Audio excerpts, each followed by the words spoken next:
అదే RTV app వార్తల్ని క్షణాల్లో చదివే అవకాశం ఉంటుంది. ఒక న్యూస్ పేపర్, ఒక టెలివిజన్ ఛానల్ మీ చేతుల్లో ఎప్పుడూ ఉంటాయి. పవనాశన పీఠాయ గౌతమీ తీరవాసనే శ్రీమద్ధర్మవరీషాయ శ్రీ నృసింహాయ నమః.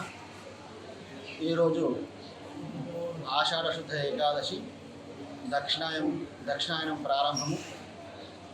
ఈరోజు తొలి ఏకాదశి అంటారు. విష్ణుమూర్తి శయనానికి పూనుకుంటాడని, అంటే శయన ఏకాదశి అని కూడా అంటారు. స్వామివారు ఈ రోజు నుండి పడుకొని పవలింపుగా ఉంటారు.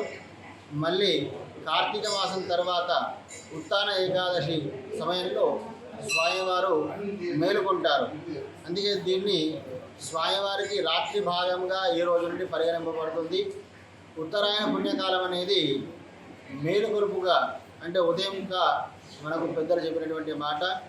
ఈ రోజు నుండి స్వామివారిని ఎవరైతే దీక్షగా 4 నెలల పాటు అర్చిస్తారో వారికి స్వామి యొక్క సంపూర్ణమైనటువంటి అనుగ్రహం ఉండి మనం కోరుకునే కోరికలు ఏదైనప్పటికీ కూడా ఇహపర సుఖములను కలిగించేటువంటి మోక్ష సాధనంగా ఈ ఏకాదశి చెప్తూ ఉంటారు. కాబట్టి భక్తులందరూ కూడా ఈరోజు స్వామిని దర్శించి తరించండి. మరిన్ని వీడియోస్ కోసం ఛానల్ ని సబ్స్క్రైబ్ చేయండి. లేటెస్ట్ అప్డేట్స్ కోసం వాట్సాప్ ఛానల్ ని ఫాలో చేయండి. అండ్ లింక్ డిస్క్రిప్షన్ లో ఉంది.